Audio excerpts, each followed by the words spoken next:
ఇప్పటివరకు అయితే నేను మీకు గవర్నమెంట్ జాబ్స్ అప్డేట్సే ఇచ్చాను. ఇకపై నేను ఐటీ కంపెనీస్ రిక్రూట్మెంట్ కూడా చెప్దాం అనుకుంటున్నాను. ఇదైతే బీటెక్ చేసి ఖాళీగా ఉన్న వాళ్ళకి, డిగ్రీ చేసి ఖాళీగా ఉన్న వాళ్ళకైతే యూస్ఫుల్ అవుద్ది. మెనీ కంపెనీస్ బీటెక్ వాళ్ళని కాకుండా డిగ్రీ వాళ్ళని కూడా ఫ్రెషర్స్గా రిక్రూట్ చేసుకుంటాయి.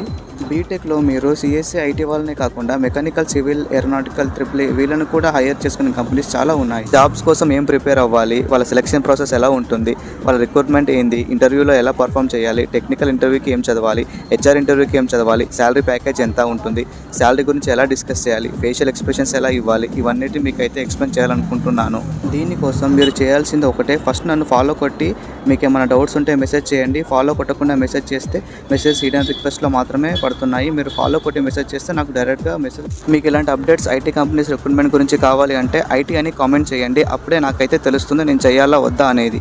మీరు రియల్లీ మీ ఫ్రెండ్స్కి కూడా షేర్ చేయండి. ఎవరికైతే బీటెక్, డిగ్రీ చేసి ఖాళీగా ఉన్న వారికి కూడా యూస్ అవుద్ది. నేను ఎలాంటి ఫేక్ అప్డేట్స్